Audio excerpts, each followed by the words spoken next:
You know, when you look back at the Mecha Sally arc, about a decade ago, I should say, a little over it now, a lot of people will have mixed reactions to it. I mean, honestly, as you all know, I wasn't fond of it to the point that I did not read any of the issues I got in the mail that I subscribed to until the very end. And then, as you all saw through YouTube, I did exactly that. I opened up all the issues and I read them, if not overall, did a review on them. But the obvious question that a lot of fans would have about Sally when it comes to this whole Mecha Sally deal was, was it basically the best idea she had? I mean, storyline wise, we understand that she looked at the fact that she had a second chance at life and everything, and basically she wanted to give back. In other words, she wanted to redeem herself for everything she had not only put herself through, but put everybody else through. I mean, this including her PTSD and everything, her kind of like, basically shunning all her, friends away and even breaking up her relationship with Sonic for a time, all because of the fact that, like everybody else, she thought Sonic was dead, but didn't want to, admit it or even let anybody know in the year that Sonic was gone, Mobius time, that she was going through a lot of trauma and that, she needed help or she wanted, basically the benefit and support of her friends. So when it comes to Sally, in this decision, storyline wise, one could understand why she did it. But on the other hand, a lot of people can also say it was probably not her best idea. And honestly, I think a lot of you may agree it wasn't her best idea with all good intentions in mind. Again, it was, from a storyline idea, it was a good idea. I mean, looking back on it, you have to realize that originally, at the end of 225, before the first attempt at a rewrite of the universe by Dr. Eggman, Sally had been gunned down by a torrent gun on the Death Egg. But that's the question, though. How did we get to that point? How did we get to basically a Death Egg showing up? Well, it's real simple. We have to go back towards the end of the Iron Dominion arc. In the Iron Dominion arc, basically at the end of it, Eggman had regained his sanity. Well, kind of. Because in his insane state, Eggman had come to realize, something that obviously had been avoiding him, or he'd been avoiding, period. And that is the fact that every time Sonic had been in the vicinity of Chaos power, basically the Chaos Emeralds, the Master Emerald, that basically Sonic would be unstoppable, and all plans that he would ever have to beat Sonic or conquer the world would basically go up in flames. So basically connecting the two together, he figures that Sonic is the embodiment of chaos. It is unpredictable to plan for. So what does he do? He comes up with the idea to basically take an emerald, a singular emerald, if you will, and use it to create a Genesis wave. Basically, a transition of turning the world into a spitting image of what he wants. And, well, that's how we got basically the Sonic Genesis arc, which was also a celebration of basically Sonic's anniversary at that time, which I think was the 20th anniversary, I believe. But this is where the Death Egg Mark II, as it's called, came into play. Because basically it was here where Robotnik, or Eggman I should say, would start coming up with the idea to basically use this new souped up Death Egg as a means to create his first Genesis wave. Unfortunately, just like all his other plans before, he did not account for the fact that those that survived this rewrite were not only Sonic himself, but the main core freedom fighters at that time, mainly the ones we saw at the beginning of the book when it first started, that being Sally, Antoine, and Rotor, and then later on Tails. So yeah, he didn't account for the fact that they were going to survive and everything, and thus because he didn't account for it, nor did he account for Sonic and later on Sally to regain their memories and realize, yeah, this is another one of Eggman's schemes, that he basically would end up getting foiled again. Now, here's what's interesting though. A lot of people look at, Eggman's situation here and wonder exactly what was the true intention. Because later on in the story, Eggman basically reveals that he pretty much knew Sonic was going to foil him, which is why he had a backup plan.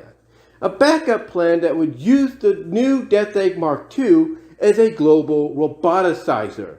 And by using the power of the Chaos Emerald, he'd be able to roboticize the entire planet and all the inhabitants on it. So, where does Sally come into play here, you might ask? Well, just like before, Sally runs off and everything to try to find the center of the situation. And once she does, she kind of comes to the realization, along with Nicole, that they're on limited time. And how are they on limited time? Well, basically, they don't have enough time to either hack into it and shut it down, but they do have enough time to redirect it. And here's where the idea of Sally basically maybe not being, the smartest idea she came up with, but being a more sacrificial one and wanting to repay back everything she had basically, basically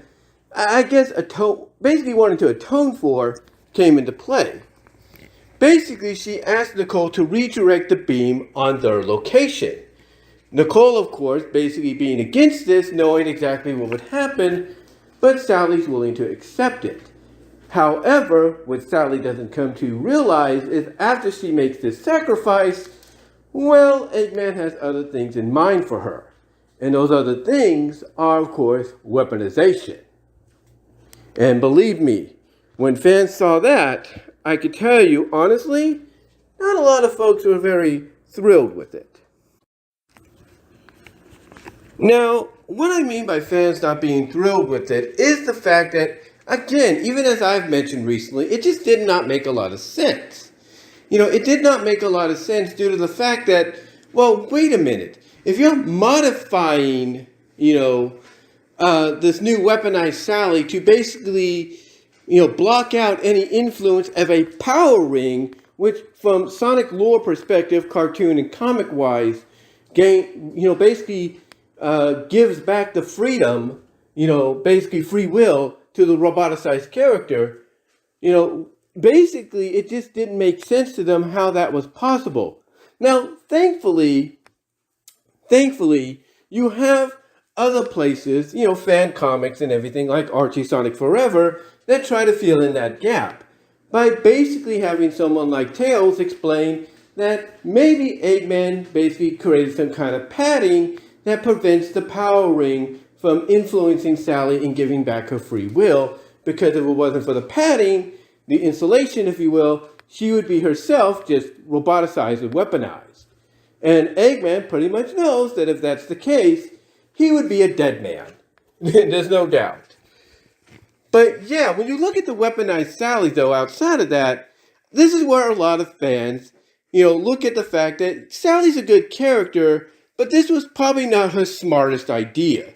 Because she probably thought, okay, I'll get roboticized and that's it, not really realizing that Eggman was going to take it to another upteenth level, which he did, by basically, in the eyes of a lot of folks and fans like Glitcher, visually displaying, having her basically taken apart and everything and rebuilt into the weaponized version that we all saw.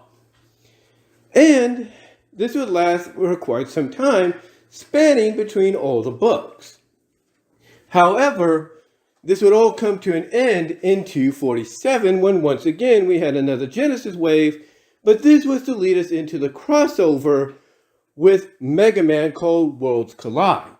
And then it was after Worlds Collide that we got the reboot.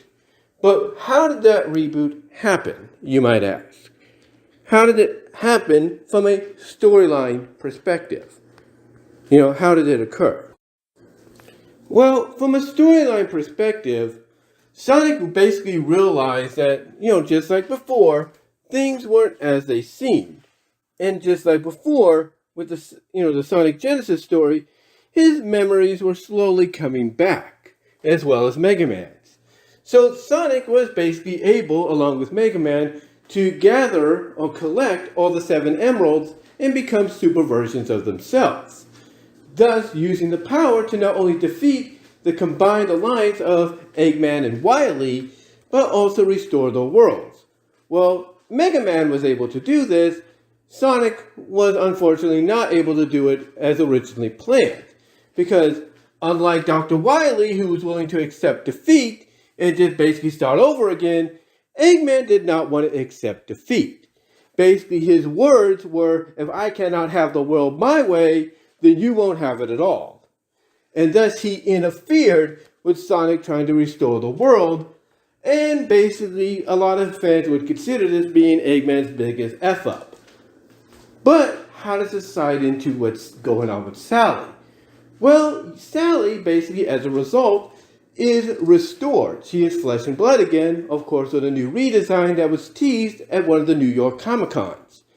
Now, with that said, after everything is pretty much settled in, and everybody, courtesy of Nicole, who had basically collected, I guess you could say, a residual, or what was left of a kind of large portion or decent portion residual of the Genesis, Waves magic, Nicole, being the Deus Ex Machina, was able to restore everybody's memory, mostly the freedom fighters, including Sally's.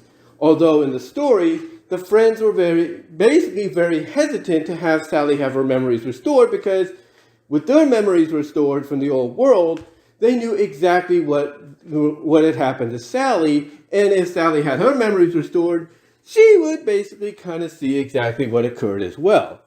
And guess what? That's exactly what happened. Sally, along with Amy, gets her memories restored, but sees exactly what she had done as Mecha Sally, even breaking down and crying and thanking them for stopping her, with Bunny basically comforting her and saying, that wasn't you. Which kind of does basically, I guess you could say, relate to the situation, since when you're roboticized and you don't have your free will, you're not exactly yourself. But this would be something that would haunt Sally for at least another issue. Because in the following issue, when they're trying to save Station Square, or the citizens there, Sally starts taking a lot of the burden onto herself by saying she has to make up for what she did, because she almost did the unthinkable by almost killing Sonic and basically tearing apart everything he did. But it's Nicole that comes to her aid, the one that helped restore the memories and made her realize, look, you're not alone on this. You're not alone here. And basically, we're all still kind of reeling from having the memories of the old world and the new world kind of come together. But that you don't have to worry about being alone in this, because you're not. And this does bring Sally back to normal, basically back to her senses. And even Kareem kind of chimes in by saying, hey, I know you remembered a lot of bad stuff from somewhere, but we have to remember it's not your fault, it's Eggman's. So, yeah, basically, in the long run, when you look at what Sally went through, pre and post, and in between, we could probably say this wasn't her smartest idea because of what happened. But another question fans have, though, is, would this been revisited? Now, honestly, I think this probably would have been touched upon again, getting close to issue 300. Why do I say that? Because, as we all know, one of the issues that was supposed to, or at least one of the story arcs and issues that was supposed to be released, was a Sonic Universe issue, I think either issue 2 or 3, that was going to feature Sally teaming up with Amy and Cream. The reason this was done was not only to focus on all the individual freedom fighters that are non-game characters themselves, but also have them team up with characters that pretty much you wouldn't think they'd team up with, or you've seen them team up with, but not in the way they are now. And to me, I think the team up with Amy and Cream would have been basically the story in the Freedom Fighters arc in Sonic Universe, to where Sally probably would have revisited the entire situation. Now, I'm not saying I know exactly what would have happened, But speculation-wise, we can assume she would have had a talk with Amy and Cream, and maybe this would be what Cream would understand, and even accept the fact that, yeah, you know, the whole another world, other memories kind of deal, yeah, I can accept that as being legit and being something Eggman would cause. And I could see Amy basically also accompanying Sally by acknowledging that what Sally did was for the benefit of everybody. She just did not expect Eggman to go as far as he did, but now they both have an understanding that you can't put anything past Eggman whatsoever. And if the Eggman everybody's getting in IDW recently is any indication of what Ian had planned originally for Eggman and Archie, had the comic continued, then yeah, I think that is something to really, think about, and maybe would be something that Amy in a scene, maybe a campfire scene or whatever with Sally and Cream, would kind of, relate to Sally, like, yeah, we can't put anything past this guy because if he's willing to weaponize you in the old world after robotization, then who knows what else he'd be capable of. But yeah, I do think, even if briefly, this would be followed up on.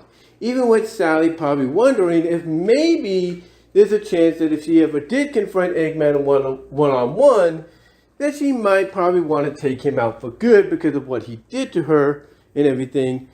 But I'm assuming this is where maybe Amy, Cream, and perhaps Nicole would come in and say, hey, we know you might have that temptation, but you got to remember, as a freedom fighter, you're bound to a code, you're bound to an honor that basically is don't kill, but take in, basically arrest, if you know what I mean.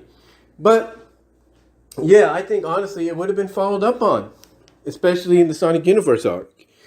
I really do, because to me, you team up Amy with Cream and Sally, and to an extension Nicole, then you kind of have a scenario where something like this would have been brought up. But in conclusion, again, looking back at the whole situation with Sally about a decade later, one could definitely say and agree that despite, in story, all good intentions on her part, it probably was not the smartest idea she ever made. Yes, she wanted to pay back for everything she had put the people through and gone through herself, kind of redeem herself and everything, and basically repay back the second or third chance at life she had, but basically did not probably expect Eggman to do what he did until later on. So yeah, in conclusion, probably wasn't the smartest idea, but the intentions were indeed good.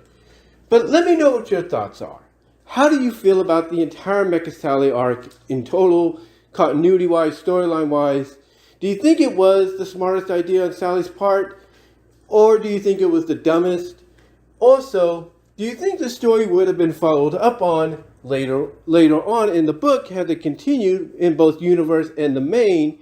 Do you think it would have been followed up on, especially if we had that issue from universe where she was going to team up with Amy and Cream and to an extension Nicole?